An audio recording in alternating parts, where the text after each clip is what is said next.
বাড়িতে সব জামা কাপড় মেলা আছে। গুড মর্নিং রাধে রাধে বন্ধুরা, কেমন আছো তোমরা? আশা করি ভালো আছো, আমরাও খুব ভালো আছি। আমার মিষ্টি ব্লগে তোমাদেরকে অনেক অনেক ভালোবাসা জানাই। আজকের ভিডিওটা এখান থেকেই শুরু করছি। আর দেখো, আমার ঘর ঝাড়ু দেওয়া, ঘর পোছা সব কমপ্লিট হয়ে গেছে। এদিকে বিছানাটাও তুলে নিয়েছি। আর জানালা দিয়ে অনেকটাই আলো ঢুকছে। অন্যান্য দিন তো আমার জানালা খোলা থাকলেও আলো ঢোকে না, তাই আজকে রৌদ্রের জন্যই আমার জানালা থেকে আলোটা বেশিই ঢুকছে। এদিকে আমি আর আমার ছেলে যাচ্ছি এখন ছাদে জামা কাপড়গুলো তুলে আনার জন্য। দুদিন ধরে মেলা ছিল প্রায় জামা কাপড়গুলো ছাদেতেই, সেই জন্য আজকে তুলে আনতে যাচ্ছি। জামা কাপড়গুলো শুকিয়ে গেছে। হঠাৎ কি মনে হলো ছোট্ট একটা ব্লগ করে তোমাদের সাথে শেয়ার করি। আমার এই অগোছালো ব্লগ তোমাদের যদি ভালো লাগে একটা লাইক করো, এতটুকুতেই আমি খুব খুশি। আর তোমরা কমেন্ট করলে আমার খুব ভালো লাগে। আর তার আগে তোমাদেরকে বলি, যারা যারা আমার চ্যানেলটিকে সাবস্ক্রাইব করেছো তাদেরকে অসংখ্য অসংখ্য ধন্যবাদ। আর যারা আমার চ্যানেলটিকে সাবস্ক্রাইব করোনি, এই প্রথম দেখছো আমার ভিডিও, তারা অবশ্যই সাবস্ক্রাইব করে দিও আর অবশ্যই একটা লাইক দিও। তোমাদের সাথে কথা বলতে বলতে বাকি ভিজে জামা কাপড়ও মিলে দিচ্ছি।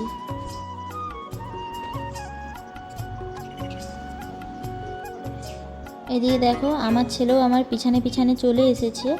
ওর আজকে স্কুল বন্ধ, তাই ও আমার সাথে সাথেই ঘুরছে। কি করবে বলো, একা একা থাকে বাড়িতে, সেই জন্য। এদিকে ও খাওয়া দাওয়া করে গ্যাসটা ভরতে যাচ্ছে। গ্যাস শেষ হয়ে গেছে, ও গ্যাসটা আনলে তারপরে রান্না হবে। তারপরে আমি গেটটাকে লাগিয়ে দিচ্ছি, কারণ গেট খোলা থাকলে ওদিক দিয়ে গরুও ঢুকে যায় আর আমার ছেলেও এদিক দিয়ে বেরিয়ে চলে যায়। তাই আগে সবসময় গেটটাকে লাগিয়েই রাখি ও বাড়িতে থাকলে। আজকে একদম সকালবেলা কাজবাজ সেরেই স্নানটা করে নিয়েছি আর আগেই পুজোটা দিয়ে দিয়েছি। এদিকে দেখো, আলু ভাজা একটু রয়ে গেছে। অনেকটা সময় পার করেই কিচেনে এসেছি। তোমাদের দাদাভাইও চলে এসছে আর আসার সময় রুই মাছ নিয়ে এসছে। আর অনেকটাই আজকে দেরি হয়ে গেছে, প্রায় 1টার মতো বেজে গেছে, তাই বেশি কিছু করব না। ভেন্ডিগুলো ছিল, ভেন্ডি ভাতে দেব আর মাছে ঝোল করব আলু দিয়ে। আর এদিকে বেসন ভাজবো। বেসনের মধ্যে দিয়ে দিচ্ছি কাঁচা লঙ্কা, পেঁয়াজ আর কালো জিরে, আর কিছু না, সামান্য জল দিয়ে মেখে নিচ্ছি।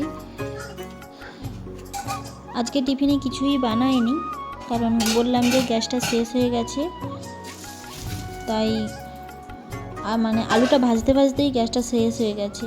ভাবছিলাম পরোটা বানাবো, আর বানানো হয়নি। ওই আলু ভাজা দিয়ে মুড়ি সবাই খেয়ে নিয়েছে।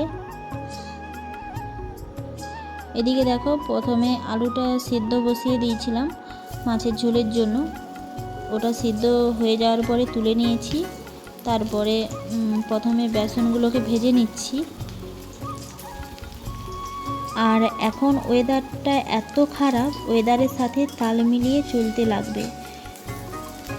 আজকে বাড়িতে সেই রকম কিছুই সবজি বলতে নেই, যা আছে তাই দিয়েই রান্না করলাম। এদিকে দেখো, চুজনে, আদা, রসুন, পেঁয়াজকে ঘষে নিচ্ছি। আমার কাছে মিক্সি নেই আর সিলবাটাও নেই। তোমাদের দাদাভাইকে বলেছি একটা মিক্সি নেওয়ার জন্য, ও বলেছে কিনে দেবে। আর এ মাসে না হোক পরের মাসে কিনবো। সব সময় তো আর সব জিনিসটা সব সময় চাইলে পাওয়া যায় না।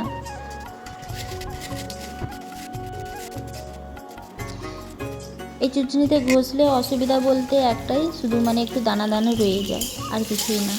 ভালো করে মশলাগুলো কষালে হয়েই যায়। এদিকে সিদ্ধ আলুটাকে ভেজে নিয়েছি, তারপরে মাছটাকেও ভাজতে দিয়ে দিয়েছি। আর আজকে তোমাদের দাদাভাই বাড়িতে আছে, তাই বললাম বিকেলে একটু ঘুরতে যাব। ও বলল নিয়ে যাবে, আমি শুনে তো সেই খুশি। আর তোমরাই বলো, ঘুরতে যাওয়ার নাম শুনলে কার না ভালো লাগে? আমার তো খুবই ভালো লাগে, আমার ঘুরতে যেতেও খুব ভালো লাগে। এদিকে তো আমার রান্না প্রায় শেষের দিকে, আলুটা সিদ্ধ আছে, সেই জন্য পরিমাণ মতো জল দিয়ে দিলেই হয়ে যাবে। ফুটে আসলে মাছগুলোকে দিয়ে নামিয়ে নেব। আজকে খাওয়া দাওয়া করতে করতে প্রায় 2:30টার মতো বেজে গেছে। তারপরে একটুক্ষণ রেস্ট নিলাম। রেস্ট নিয়ে এই যে বেরোচ্ছি, একটু বাজারের দিকেই ঘুরতে যাব। আর ছেলে এখনও ঘুমাচ্ছে, ছেলেকে এখনও তুলিনি। আমি নিজে বেড়ানোর পরে তারপরে ছেলেকে তুলব। আর এখন যেহেতু 6টা বেজে গেছে, তাই ভাবলাম একবারে ঠাকুরকে একটু ধূপ দিয়ে তারপরেই বেরোবো।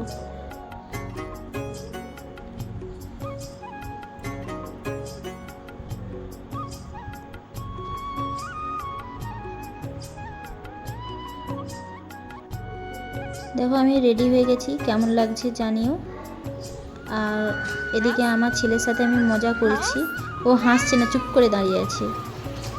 3জনে মিলে একটু বেরিয়ে পড়লাম। দেখো আকাশটা কতটা ভালো লাগছে, কি বলো তো, সন্ধ্যের মুখ হয়ে গেছে তাই। তারপরে দেখো এখানে একটা দোকানে ঢুকেছি, আমার ছেলে খাচ্ছে মিষ্টি আর আমি আর আমার বর খাচ্ছি সিঙ্গারা। তারপরে খেলাম ফুচকা। এখানে দোকান থেকে নিয়েছে জিরু। এই যে চলে এলাম বাড়িতে।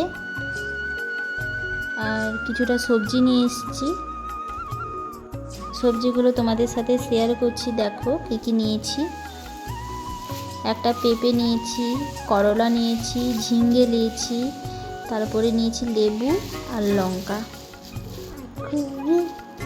আজকে আমার এই ছোট্ট ব্লগটি তোমাদের কেমন লাগলো কমেন্ট করে জানাবে। আর যদি ভালো লেগে থাকে like, share, comment and subscribe করে দেবে। আর এই ছোট্ট বোনটির পাশে থাকবে।